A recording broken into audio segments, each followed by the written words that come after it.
Some Vietnamese found it easier to leave the country. President Thieu resigned on April 21st and 4 days later flew to safety in Taiwan. By this time, enemy troops were only 35 miles from Saigon. The United States mission in Vietnam had prepared emergency plans to evacuate American citizens. Ambassador Graham Martin had delayed implementing those plans, hoping the situation could still be improved. But by April 29th, North Vietnamese rockets were falling on Saigon's airport and time was running out. The order was given to begin the largest helicopter evacuation in history. More than 1,000 Americans and almost 6,000 Vietnamese were flown to U.S. Navy ships offshore. Countless thousands of Vietnamese who wanted to leave the country were left behind. Some found other ways out. Most did not. We have two reports from Peter Collins and Ed Bradley. The sky over Saigon was filled with dozens of assorted aircraft, helicopters, transports, even fighter bombers in a nameless whirling merry-go-round over the city.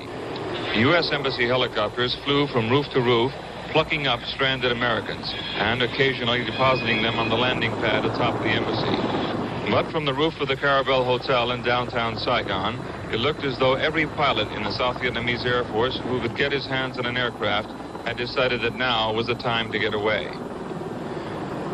It was mid-morning when the word came. A full-scale emergency evacuation had been ordered. All Americans were to report immediately to assembly points designated weeks in advance. When buses arrived at the assembly points, they were soon jammed with anxious Americans and some Vietnamese who slipped aboard. Then came a hair-raising ride to the airport. American Marines brought in to guard the helicopter landing zone stayed close to bunkers as the steady thump of rockets and the clatter of small arms kept up throughout the day. The landing zone was the parking lot of what used to be the American military headquarters in Vietnam, once known as Pentagon East. But now the huge building was a last-ditch holding area, while overhead big Air Force and Marine helicopters arrived to land at intervals of about 5 minutes. Inside the building, the evacuees were broken into groups of 50, and then it was a mad dash out the door into the parking lot for the waiting helicopter. Although it seemed much longer, it took only 2 or 3 minutes to load the helicopters, and then it was farewell to Vietnam.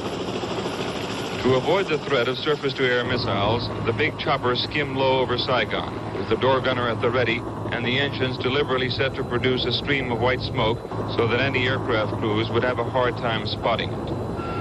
It was a 45-minute ride from the encircled and threatened city of Saigon to the safety of American aircraft carriers waiting offshore.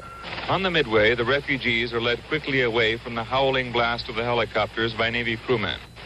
For them, it is only the first leg in a journey away from Vietnam and the war, but perhaps an uncertain future in America. Peter Collins, CBS News, with the final American withdrawal from Vietnam.